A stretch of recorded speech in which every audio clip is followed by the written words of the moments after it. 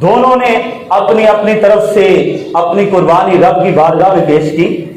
ایک کی قربانی قبول ہوئی، ایک کی قبول نہ ہوئی. اس کو اس بات پر حسد آیا. اس نے کہا انی لأقتلنک، میں تمہیں قتل کر دوں گا. تمہاری قربانی کیوں قبول کی گئی؟ میری قربانی قبول آخر کیوں نہ کی گئی؟ قال انما يتقبل اللہ من المتقین. آؤ نمازیں پڑھنے والوں، رب کی بندگی کرنے والوں، آؤ حابیل کا درس سنتے جاؤ. اس نے رب کے قانون کو بیان کیا. رب کا قانون یہ ہے، کسی کی عبادت اپنی بارگاہ میں قبول نہیں کرتا، نہ کسی کی قربانی قبول کرتا ہوں، نہ کسی کی نماز قبول کرتا ہوں، نہ کسی کا روزہ قبول کرتا ہوں، نہ کسی کی دیگر جتنی بھی عبادات ہیں قبول نہیں فرماتا. رب اگر قبول فرماتا ہے قال انما يتقبل اللہ من المتقین، اگر قبول کروں گا تو اس کی کروں گا جو متقی ہوگا، جو پرہیزگار ہوگا، جو مجھ سے ڈرنے والا ہوگا. اور سورہ المائدہ اٹھائیے، اس کا پہلا رکوع. اللہ نے فرمایا آپس میں جو معاونت کرتے ہو، ایک دوسرے کے ساتھ جو ہیلپ کرتے ہو، ایک دوسرے کی مدد کرتے ہو، اس کی بنیاد بھی کیا ہے؟ آج کا معاشرہ ایک دوسرے کی ہیلپ کرتے ہیں اپنے مفادات کی خاطر کہ بعد میں اس سے اپنا کام نکلوا لوں گا. آج لوگ اس کے لیے معاونت کرتے ہیں دوسرے کی. رب کہتا ہے نہیں، وَتَعَاوَنُوا عَلَى الْبِرِّ وَالتَّقْوَى. اگر معاونت کرنی ہے تو صرف رب کے لیے، اس کے لیے نیکی کے، اس سے نیکی کے حصول کے لیے. وَتَعَاوَنُوا عَلَى الْبِرِّ وَالتَّقْوَى، اور اللہ کا تقوی اپنے دل کے اندر ڈالنے کے لیے. اللہ کا تقوی، آخر اللہ یہ تقوی کی اہمیت اتنی زیادہ آپ نے کیوں بیان فرما دی؟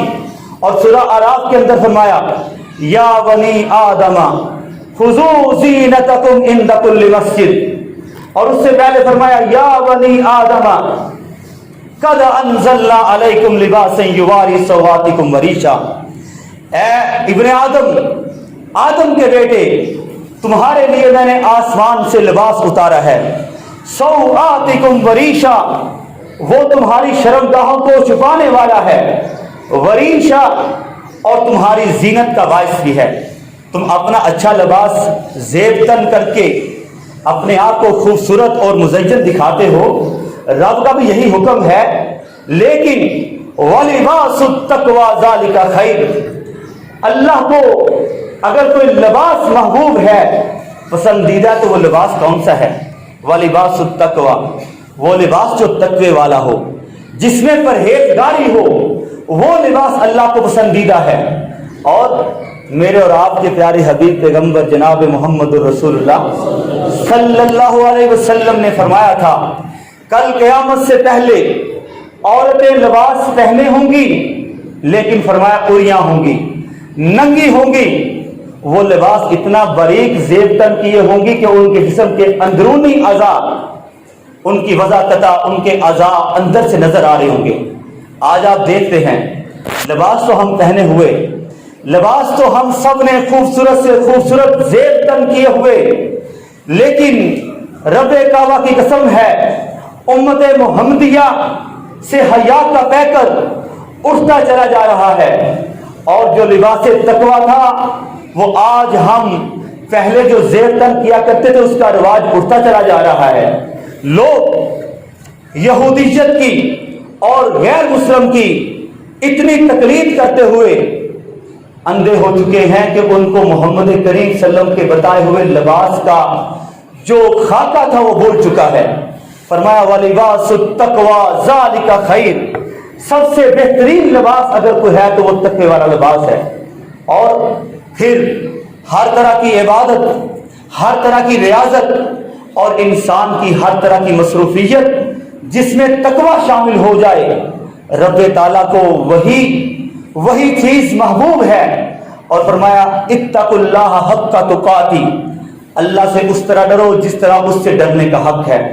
عبداللہ بن مسعود رضی اللہ تعالی عنہ سے پوچھا گیا کہ آپ کو اللہ کے پاک پیغمبر نے قرآن کے علم کا ایک یعنی بورا کہا ہوا ہے کہ اتنا بڑا تھیلا جس کے پاس قرآن کا علم ہے آپ ہمیں یہ بات بتلائیے کہ حق کا تقاتی ہی اللہ سے اس طرح ڈرو جس طرح اس سے ڈرنے کا حق ہے۔ اس کا معنی کیا ہے؟ یہ جو تقوی ہے اس سے مراد کیا ہے؟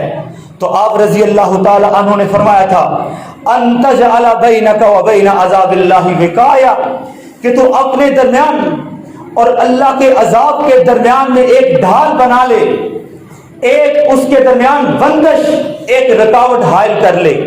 اس کا نام تقوی ہے، اس کا نام وقایا ہے۔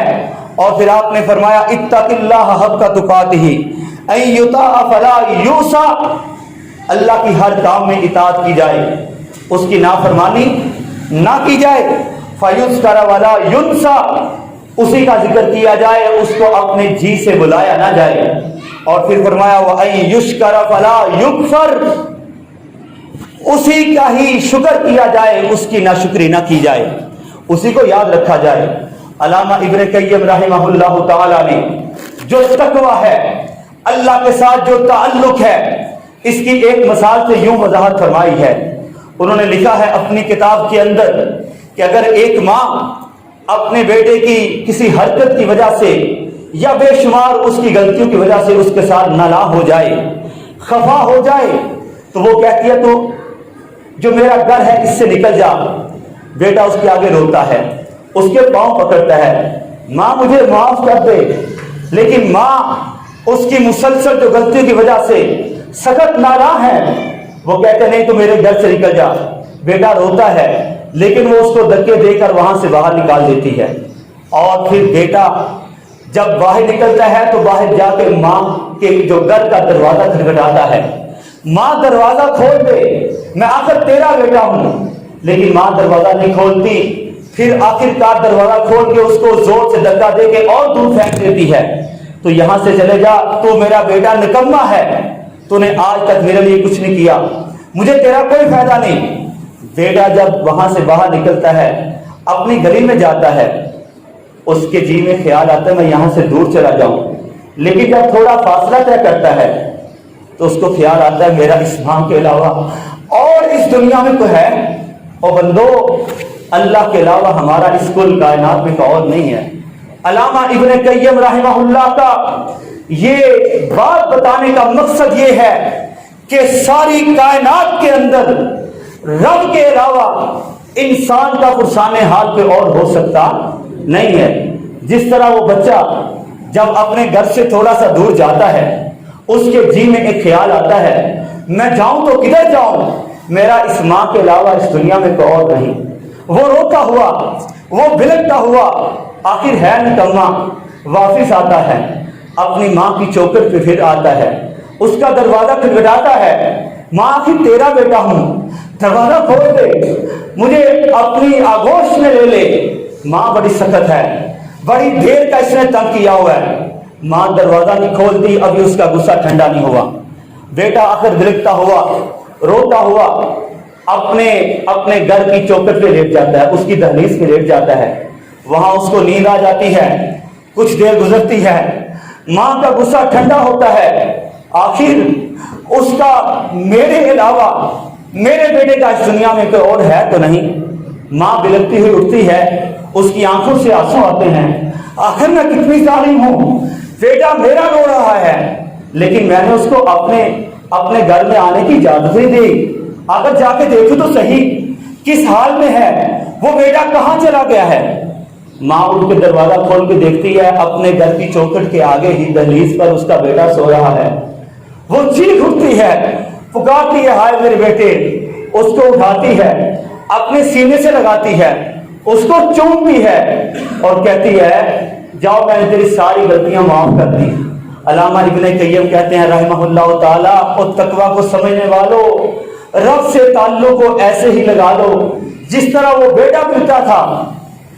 کاش ہم بھی اپنے رب کے آگے ایک دفعہ ایسے بلک لیں، ایسے رو لیں، ایسے گڑ گڑا لیں۔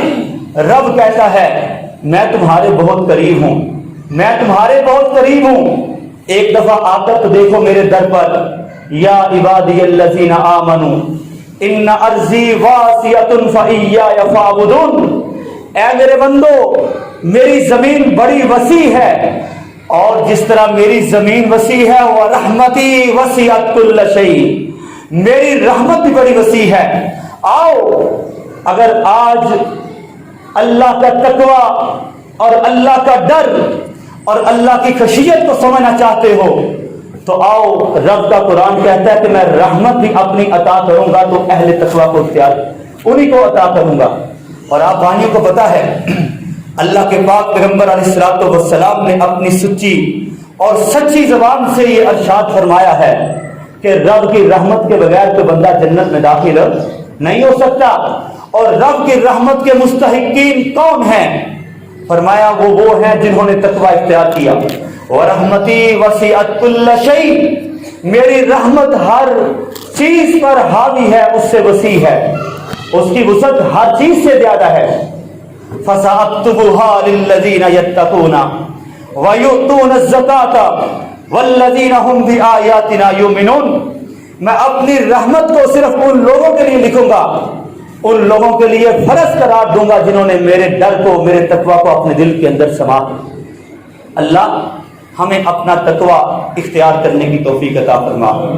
یہ وہ دعا ہے جو محمد کریم صلی اللہ علیہ وسلم خود فرمایا کرتے، خود دعا فرمایا کرتے، اللہم آتی نفسی تقواہا وزکاہا، اے اللہ میں محمد کو اپنا تقوی اختیار فرما صلی اللہ علیہ وسلم، وزکاہا، اور اللہ میرے دل کو پاک صاف فرما، وانت خیر من زکاہا، اور تجھ سے بہتر کوئی اور نہ مجھے تقوی اختیار دے، نہ مجھے تقوی عطا کرنے والا ہے، اور نہ کوئی اور تجھ سے بہتر میرے دل کو پاک کرنے والا ہے۔ یہ میرے پاک پیغمبر دعا فرمایا کرتے۔ اور ایک اور دعا مجھے یاد آئی، رسول پاک علیہ الصلوۃ والسلام اللہ سے تقوی مانگا کرتے بڑی دعاؤں کے ساتھ، اللہم انا نسألک الہدی والتقی والعفاف والغنی، اے اللہ ہمیں ہدایت سے بہرہ فرما، اور اللہ ہمیں تقوی اختیار فرما، اللہ ہمیں تقوی اختیار کرنے کی توفیق عطا فرما۔ اللہم انا نسألک الہدی والتقی والعفاف والغنی، اللہ ہمیں عافیت عطا فرما اور ہمیں اللہ تونگری عطا فرما، کسی اور کا محتاج نہ بنانا، اپنی جناب سے ہمیں عطا فرما۔ آج لوگ معیشت کی وجہ سے بہت پریشان، رب کہتا ہے میرا تقوی اختیار کرو، میں تمہیں وہاں سے رزق عطا کروں گا، وہاں سے تونگری عطا فرماؤں گا جہاں سے تمہیں رحم و گمان بھی نہیں ہوگا۔ وَمَن يَتَّقِ اللَّهَ يَجْعَل لَّهُ مَخْرَجًا وَيَرْزُقْهُ مِنْ حَيْثُ لَا يَحْتَسِبُ، اے اللہ تو نے کس کس طرح کے اہل تقوی کے لیے اعلانات فرما دیے۔ میں یوسف کا واقعہ بیان کروں، میں حضرت مریم کا واقعہ بیان کروں، میں یا حضرت خبیب کا واقعہ بیان کروں، اللہ جتنے بھی واقعات تیرے نیک لوگ کے بیان کروں گا، ہر واقعہ سے یہی ملتا ہے، جس نے تقوی اختیار کر لیا رب تو اسی کا ہو گیا، جو تیرا بن گیا تو اسی کا ہو گیا، تو نے اس دنیا والوں سے اس کو اعلیٰ و ارفع کر دیا۔ حضرت یوسف علیہ الصلوۃ والسلام، کیا کہنے ان کے، کیا بات ہے ان کی، جب جوانی کو پہنچے، جس گھر میں رہنے والے تھے، جس گھر کے اندر ان کی یعنی پرورش کی جا رہی تھی، اسی گھر کی خوبصورت عورت نے، فرسٹ لیڈی جو اس وقت کی ملکہ تھی، کہنے لگی ہائی طلق، اے یوسف آجا میری طرف جلدی، قال معاذ اللہ، کہا میں اللہ کے تعوذ میں آتا ہوں، اللہ کی پناہ مانگتا ہوں، اللہ کا ڈر ہے میرے دل کے اندر، یہ کام نہیں کرنے والا۔ اللہ کے پاک پیغمبر علیہ الصلوۃ والسلام حضرت یوسف علیہ الصلوۃ والسلام بھاگتے گئے، رب دروازے کھولتا گیا، اتنے دروازے کھولے، اتنے دروازے کھولے، رب نے جو غلامی کا توق تھا اس کو توڑا، رب نے مصر کی بادشاہت پہ بٹھا دیا۔ اور جب اپنے بھائی پاس آئے جنہوں نے خود کنویں کے اندر گرایا تھا، کہنے لگے حل علمتم ما فعلتم بیوسف، کیا تمہیں یاد ہے تو نے آپ لوگوں نے یوسف کے ساتھ کیا کیا تھا؟ قال انت یوسف، قالوا انت یوسف، کہنے لگے کیا تو ہی تو یوسف نہیں؟ کہنے لگے انا یوسف، ہاں میں یوسف ہوں، ہاں میں یوسف ہوں۔ قال انا یوسف وہذا اخی، اور یہ ساتھ بیٹھا ہوا میرا بھائی ہے بنیامین۔ قد من اللہ علینا، اللہ نے ہم پر احسان کیا ہے۔ انہ من یتقی ویصبر فإن اللہ لا یضیع اجر المحسنین، بے شک جو اللہ کا تقوی اختیار کرتا ہے، جس نے اپنے بھائیوں کو معاف کیا، جس نے زنا کی آفر کو ٹکرایا، جس نے بدکاری کو نہ مانا، جس نے تقوی اختیار کیا، ویصبر، اور اللہ کے لیے صبر کیا، جوانی کی حالت کے اندر اپنے ایمان کو بچایا، اپنی عزت کو بچایا، اپنی عصمت کو بچایا، فإن اللہ لا یضیع اجر المحسنین، اللہ کہتا ہے میں اس طرح کے نیکوکاروں کا اجر کبھی بھی ضائع نہیں کرتا۔ یہ ہے تقوی، یہ ہے پرہیزگاری۔ اور میرے اور آپ کے پیارے حبیب پیغمبر جناب محمد رسول اللہ صلی اللہ علیہ وسلم نے سے پوچھا گیا، سئل رسول اللہ صلی اللہ علیہ وسلم ان اکثر ما يدخل الناس الجنہ، یا رسول اللہ سب سے زیادہ چیز کون سی ہے جو لوگوں کو اللہ کی جنت میں لے کے جانے والی ہے؟ آپ نے فرمایا اتقوا اللہ وحسن الخلق، سب سے زیادہ رب کی جنت میں لے کے جانے والی کوئی چیز ہے تو وہ اللہ کا تقوی ہے، اللہ کا ڈر ہے، اور لوگوں کے ساتھ حسن خلق ہے، اچھا اخلاق، اچھا برتاؤ۔ یہ اسی کے اندر ہوا کرتا ہے جس کے اندر رب کا خوف ہو، رب کا ڈر ہو۔ اور عبداللہ بن عمر رضی اللہ تعالی عنہ کا ایک واقعہ آپ کے گوش گزار کرتا ہوں۔ عبداللہ بن عمر رضی اللہ تعالی عنہ ایک دن کچھ ساتھیوں کے ساتھ شہر مدینہ سے باہر نکلے۔ رمضان کا مہینہ نہیں تھا، لیکن موسم یعنی سخت گرم تھا، لو چل رہی تھی۔ شہر مدینہ سے باہر نکلے، دوپہر کا وقت آیا، راستے میں کہیں ٹھہراؤ کیا، اپنے ساتھیوں سے کہا کہ ہمارے لیے جو کھانا ساتھ لے کے آئے وہ لگاؤ، ہمارا دسترخوان بچھاؤ۔ دسترخوان بچھایا گیا، جب کھانا طعام لگ گیا، پاس ہی دیکھا کہ ایک چرواہا اپنی جو بکریوں کو لے کر آگے جا رہا ہے، اس کو آواز دی، اے چرواہے ہمارے ساتھ آ کے بیٹھ جاؤ، آ کے کھانا کھا لو۔ وہ کہنے لگا کہ میں انا صائم، میں روزے دار ہوں۔ کہنے لگے اتنا سخت گرم موسم، نہ رمضان کا مہینہ، سخت لو چل رہی ہے اور تمہارا روزہ، اور تم اتنی سخت مشقت بھی کر رہے ہو، دوپہر سخت دھوپ کے اندر آ کر اپنی جو بکریاں ان کو یعنی چروا رہے ہو۔ آج لوگ آ کے ہم سے پوچھتے ہیں حضرت جی یہ تو بتائیں، ہم مزدور ہیں، سخت گرمی کا روزہ ہے، کیا ہم ایسا نہیں کر سکتے کہ ہم روزہ نہ رکھیں، روزہ اپنی جگہ کسی اور کو لکھوا لیں؟ ہے جوان، ہے توانا، لیکن آ کے مولوی صاحب سے یہ پوچھ رہا ہے کہ کیا روزے کی رخصت مل سکتی ہے؟ واللہ روزے کی کوئی رخصت نہیں ہے، روزے کی رخصت صرف بیمار کے لیے ہے اور مریض کے لیے ہے، جو رب نے اپنے پاک قرآن میں بیان فرما دی۔ حضرت عبداللہ بن عمر کہنے لگے تو نے روزہ کیوں رکھا ہوا ہے؟ یہ تو رمضان کا مہینہ بھی نہیں ہے۔ کہنے لگا میں ان دنوں کی تیاری کر رہا ہوں جب میرے پاس عمل کا وقت نہیں ہوگا، جب عمل کی قوت چھین لی جائے گی۔ آج عمل کا وقت ہے، میں ان دنوں کے لیے عمل کر رہا ہوں۔ حضرت عبداللہ بن عمر نے اس کے تقوی کو جھانچنا چاہا، اس کی پڑتال کرنا چاہی، کیا یہ صرف ہمیں بتا رہا ہے یا واقعی اس کے دل کے اندر رب کا خوف ہے، رب کا تقوی ہے؟ کہا تمہارے پاس اتنی بکریاں ہیں، ٹھیک ہے ہمارے پاس آ کے تم کھانا نہ کھاؤ، اپنا روزہ پورا کر دو، ایک بکری ہمیں فروخت کر دو، ایک بکری ہمیں فروخت کر دو، ہم تمہیں اس کی اچھی خاصی اس کی قیمت بھی ادا کریں گے اور تمہاری افطاری کے لیے 7 گوشت بھی تمہیں دیں گے۔ وہ کہنے لگا یہ جو بکریاں یہ میری نہیں، میں غلام ہوں، یہ میرے آقا کی بکریاں ہیں اور میں یہ بکری آپ کو فروخت نہیں کر سکتا۔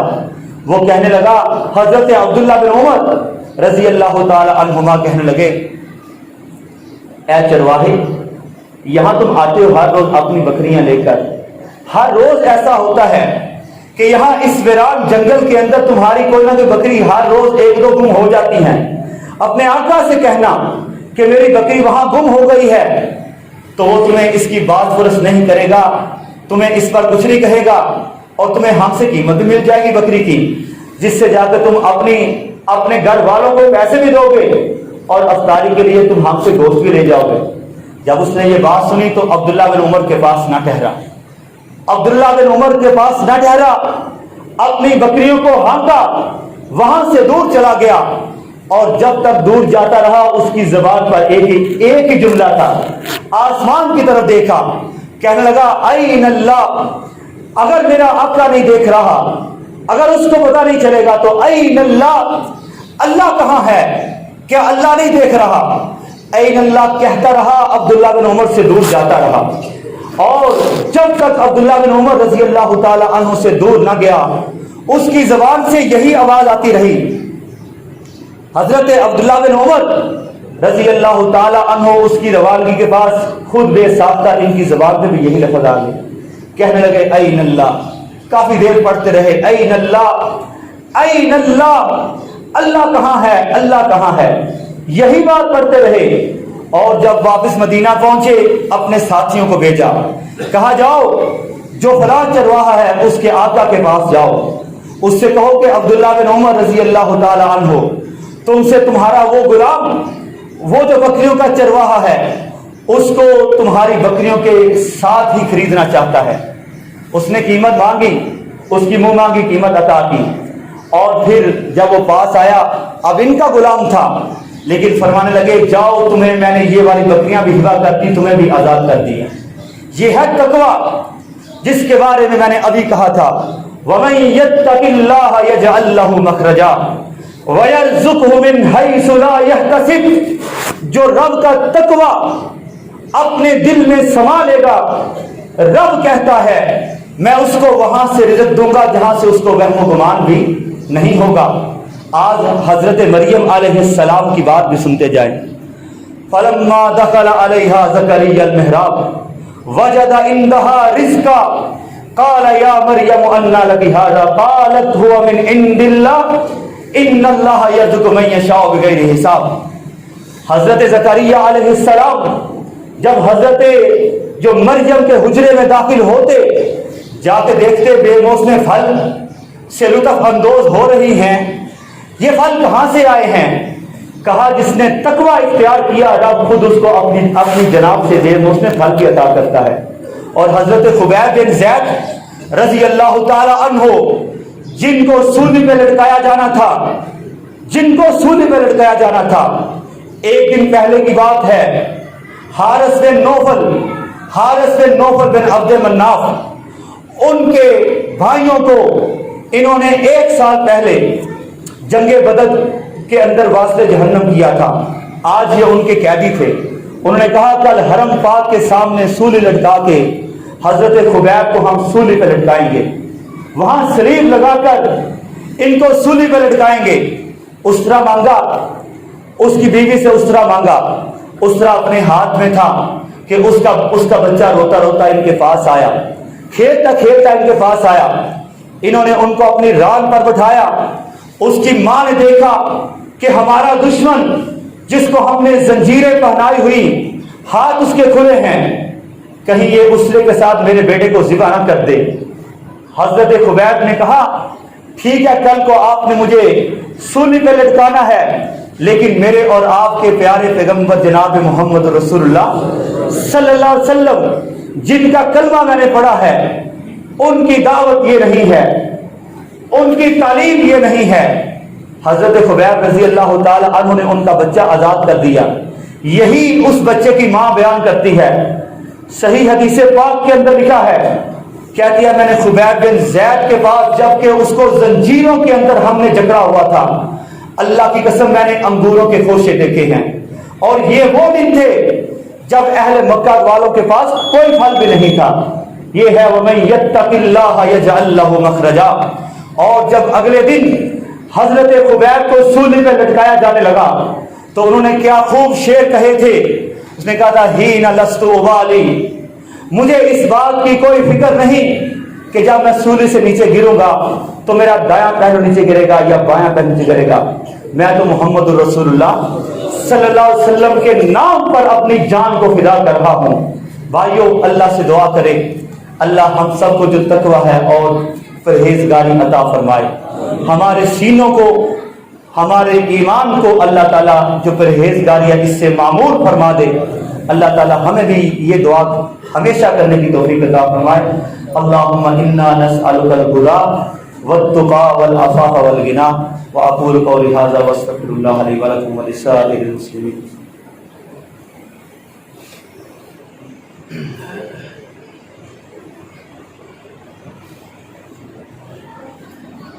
ان الحمد لله نحمده ونستعينه ونستغفره ونعوذ بالله من شرور انفسنا ومن سيئات اعمالنا. من يهده الله فلا مضل له ومن يضلل فلا هادي له. واشهد ان لا اله الا الله وحده لا شريك له واشهد ان محمدا عبده ورسوله صلی اللہ علیہ وسلم. پہلے خطبہ جمعۃ المبارک میں آپ دوستوں، بھائیوں، بزرگوں اور ماؤں بہنوں نے جو تقوی ہے اس کی اہمیت اور اس کی افادیت اور اس کی عظمت کا بیان سنا ہے. بھائیو، تقوی یہ ہے کہ انسان کا باطن اور اس کا ظاہر پر ایک جیسے ہوں. رسول پاک علیہ الصلوۃ والسلام کی ایک حدیث آپ کے گوش گزار کر کے بات کو ختم کرتے ہیں. آپ نے فرمایا لَعَلَمَنَّ أَقْوَامًا مِنْ أُمَّتِي يَأْتُونَ يَوْمَ الْقِيَامَةِ. میں محمد صلی اللہ علیہ وسلم جانتا ہوں اپنی امت میں سے ان لوگوں کو جو کل قیامت کے دن رب کے دربار میں جب حاضر ہوں گے نا تو ان کے پاس نیکیوں کے تہامہ پہاڑ جیسے انبار ہوں گے. تہامہ پہاڑ بہت بڑا پہاڑ ہے. فرمایا اتنے نیکیوں کے انبار لے کر آئیں گے.